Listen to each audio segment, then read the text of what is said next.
जी अनंत विजय जी मैं आपकी टिप्पणी चाहता हूं। अनंत विजय जी मैं आपकी टिप्पणी चाहता हूं इस पे। अनंत विजय जी मैं आपकी टिप्पणी चाहता हूं इस पे। कुलदीप जी सुन लीजिए। मुझे लगता है कि कुलदीप जी थोड़ी देर से जुड़े और कुलदीप जी देर से जुड़ने की वजह से वो नहीं जोड़ पाए कि किस प्रकार से हम लोगों ने जो सांसद, जिस सांसद का भारतीय जनता पार्टी के नाम आ रहा है उस पर भी चर्चा कर चुके हैं और आपने उन पर प्रश्न भी उठाया था। मैं यही कह रहा हूं कुलदीप जी, ये समय नहीं है कि ऐसा होता तो ऐसा होता और ऐसा होता तो ऐसा होता, इस पे चर्चा करें। अभी राजनीति कर लीजिएगा, अभी बहुत समय पड़ा हुआ है, लेकिन आज संसद की अस्मिता पर एक प्रकार से हमला हुआ है।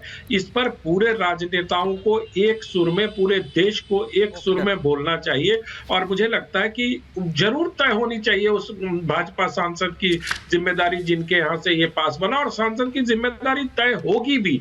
लेकिन ये जजमेंटल मत हो जाइए कि अब कल को कोई ये कहने लगे कि अगर किसी खास समुदाय का सांसद होता तो उसको तो अब तक गिरफ्तार कर लिया जाता। इन चीजों में मत उलझाइए इसको।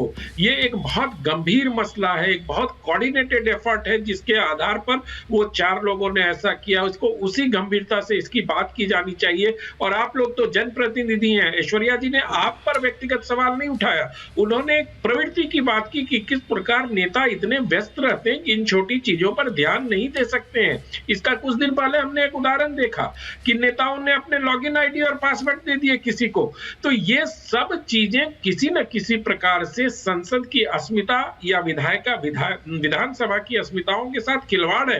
ऐसा नेताओं को संभल के रहना पड़ेगा और बहुत गंभीरता से इन चीजों पर सोचना पड़ेगा। अगर नहीं सोचेंगे तो मुझे लगता है कि जिस तरह नापाक हरकत आज हुई है या जिस तरह से संसद की सुरक्षा में सेंध लगाई गई है, ऐश्वर्या जी ने ठीक कहा कि आंदोलन और आतंकवाद में एक बड़ी लंबी चौड़ी रेखा होती है और उस रेखा को आज लांघा गया है जो देश के लिए और लोकतंत्र के लिए उचित नहीं है।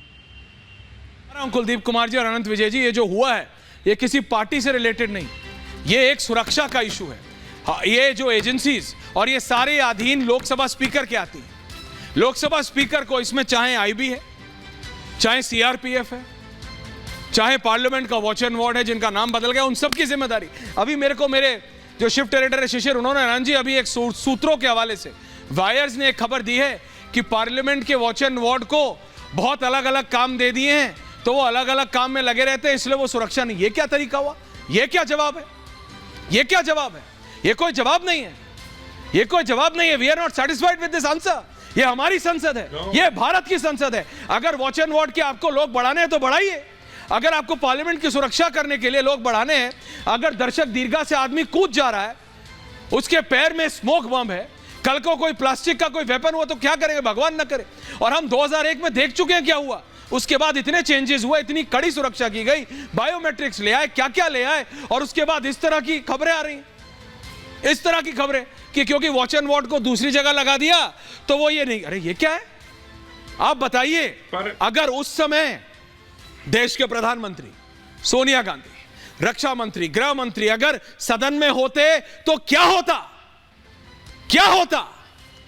It would have been embarrassing for all. मतलब ऑलरेडी इतना एम्बैरेसिंग, ऑलरेडी इतना एम्बैरेसिंग। ऐश्वर्या जी, आपके यहाँ जो ब्रेकिंग चल रहा है, मैं उस और आपका ध्यान दिलाना चाहूंगा। जो खबर चल रही है आपके यहाँ की संसद की पहले रेकी की गई। हाँ, बिल्कुल की गई। चीजों पे हमें विचार करना चाहिए। बिल्कुल करना पड़ेगा। से संपर्क में थे, रेकी की गई थी, बिल्कुल। और मतलब इसका मतलब है कि कहीं ना कहीं प्लान है पूरा। अनंत विजय जी, समय थोड़ा कम है, माफी चाह रहा हूं। बहुत बहुत धन्यवाद आपका और कुलदीप कुमार जी का समय निकालने के लिए बहुत बहुत धन्यवाद। Thank you very much.